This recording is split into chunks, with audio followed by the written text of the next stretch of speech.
Just published August 28, 2025, the American Heart Association and the American College of Cardiology's newest scientific statement on use of risk assessment to guide decision-making for blood pressure management in the primary prevention of cardiovascular disease. The goals of the scientific statement are to describe the revised framework for CVD risk assessment of the 2025 guideline for the prevention, detection, evaluation, and management of high blood pressure in adults, to initiate antihypertensive therapy, to discuss the evidence to support the selection of the more contemporary PREVENT equations for quantitative risk assessment, and to provide the rationale for using a PREVENT 10-year risk estimate of greater than or equal to 7.5% for total CVD events for initiating BP-lowering drug therapy in stage 1 hypertension.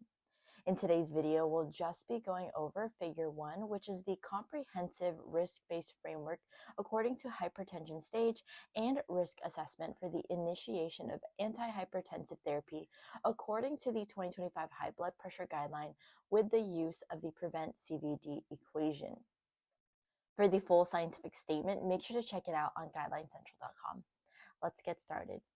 Starting with stage 2 hypertension, which the figure says is greater than or equal to 140/90. If the average BP is greater than or equal to 140/90, the figure states to initiate 2 or more antihypertensive drug therapy medications to lower BP for primary or secondary prevention of CVS.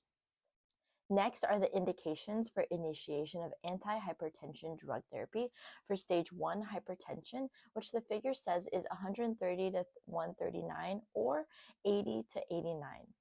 First, the figure asks whether the patient is having existing clinical CVD.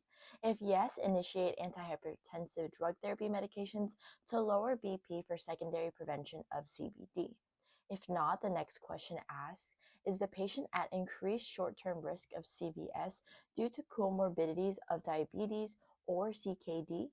If yes, initiate antihypertensive drug therapy medications to lower BP for primary prevention of CVD. If they don't, then the next question asks, is the patient at increased short-term risk of CVD due to 10-year risk of CVD with PREVENT greater than or equal to 7.5%? If yes, initiate antihypertensive drug therapy medications to lower BP for primary prevention of CVD. If the answer is no, the final question in the figure asks, is the average systolic BP greater than or equal to 130 or diastolic BP greater than or equal to 80 after 3 to 6 months of lifestyle intervention attempts? If yes, initiate antihypertensive drug therapy medications to lower BP for primary prevention of CVD. The figure also mentions a lifestyle approach for BP lowering and says, optimize lifestyle and psychosocial approaches according to life's essential 8, stress reduction and avoidance of substances that may increase blood pressure.